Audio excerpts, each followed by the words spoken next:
Isn't this pretty? Well, I was just thinking about the role that an ornament plays. It makes a person look beautiful and at the same time gives a cultural identity to that person. In Indian culture, a lot of importance is given to ornamentation. So much so that Indian classical music also has ornamentation in it. Well, I'm not kidding. To know more, keep watching the 6th episode of the Basic Theory of Indian Classical Music with me, Anuja Kamat.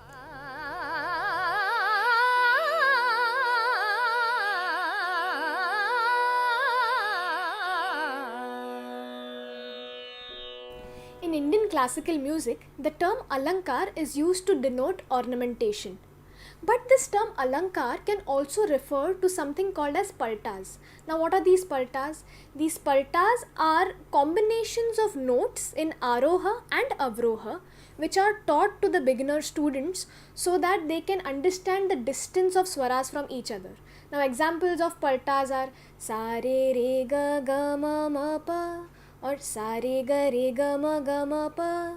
In this episode, we are not referring to paltas as alankars. We are referring to alankars as an ornamentation or a specific treatment given to a set of notes so that the melody sounds beautiful and gets a specific identity. Now, ornamentation is not just specific to Indian classical music but to Indian music in general. So, the first alankar that we learn about is called a meend. Meend is nothing but a glide, a smooth glide from one note to the other in a bent manner or in a curve, in a kind of a curve.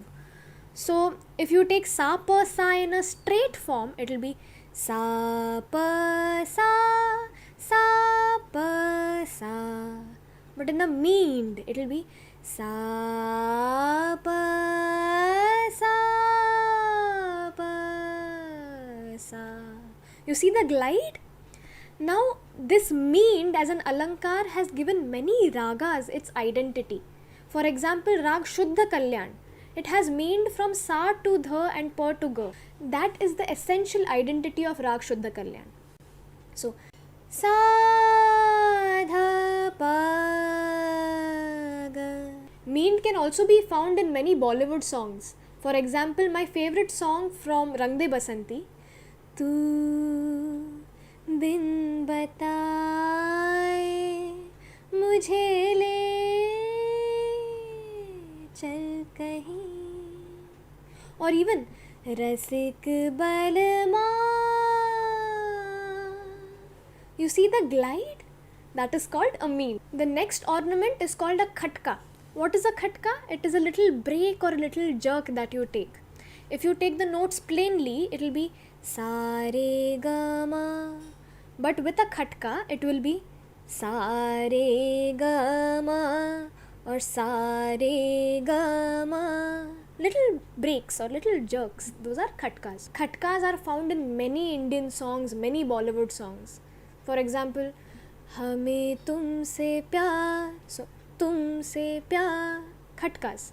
Or मैं तेनू समझावा की ना तेरे बिना लगदा जी तू की. See, khatkas. Or झलक दिखला जा. So songs are filled with khatkas. Now that you know what a khatka is, let me introduce you to the concept of zamzama. A zamzama is nothing but a cluster of khatkas taken together. So the pattern is like,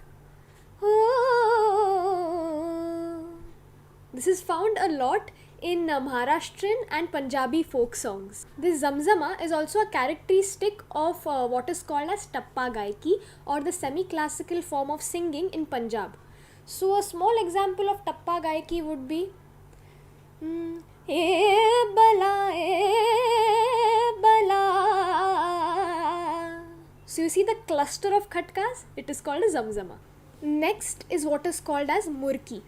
Murki is nothing but a set of notes taken quickly together. So an example will be Baiya na daru. So, na is a murki. Or Tujh sang bar.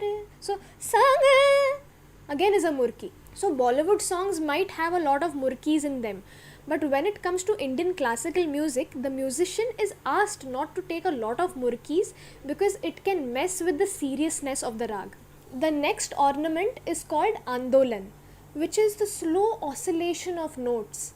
It is used to give this serious tinge to the rag or to a melody in general. So, for example,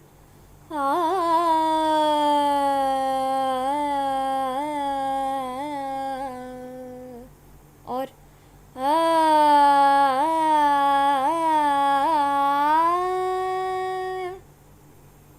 Bollywood example will be पूछो ना कैसे मैंने रैन बिताए. This kind of serious mood wherein you meditate on the notes. So that effect is given by Andolan. Last but not the least, we have the ornament called as gamak, which is very, very, very important for Indian classical music. Now, what is a gamak? Gamak is nothing but the shadowing of notes or giving weightage to the notes to form an effect. So, if you take it plainly, the sargam will be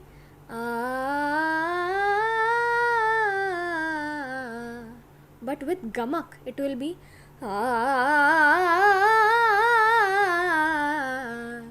So you see, a three-dimensional effect is created where the notes stand out.